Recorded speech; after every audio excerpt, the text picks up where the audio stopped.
Hello everyone, మా వారు చూడండి నైట్ 10:30కి అయితే వచ్చారండి. అప్పుడు ఆ టైంలో వస్తే ఇంక ఫుడ్ తినరు.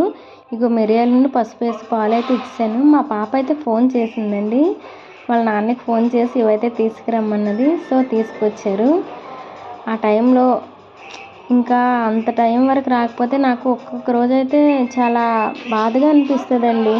అతనికి వీలవ్వదండి. పోలీస్ డిపార్ట్మెంట్ అంటే ఇలానే ఉంటుంది, టైం అనేది అయితే ఉండదు. ఇంకా మరేం చేస్తాం, అడ్జస్ట్ అవ్వాలి. సో అలవాటు చేసుకోవాలి. మా వారు అంటారు ఇంకా అలవాటు అవ్వదా అనేసి అంటున్నారు.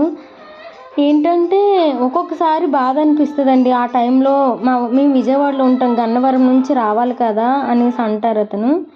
సో మరేం చేస్తాం, ఒక్కొక్క రోజు తప్పదు, ఇంకా అన్నిటికీ అడ్జస్ట్ అయిపోవడం మా దేవుడి దయ అనేసి అనుకోవడం ఇంకా అంతేని. మార్నింగ్ అయితే ఇంకా ఇలా నా డైలీ రొటీన్ అనేది ఇంకా కామన్ అండి. ఈరోజైతే పెరుగు ఆవడని చేశాను. పెరుగు ఆవడ చాలా సింపుల్ అండి. ప్రాసెస్ అంతా చూడండి అంతేని. తాలింపు యాజ్ ఇట్ ఈజ్గా మన కర్రీస్కి ఎలాగ వేసేసుకుంటామో అంతేనండి. సో టేస్ట్ అయితే మాత్రం చాలా బాగుంటుంది. ఒకసారి ట్రై చేయండి. ప్రాసెస్ అంతా చూడండి. అర్థం కాకపోతే నాకు మెసేజ్ చేయండి అంతేనండి.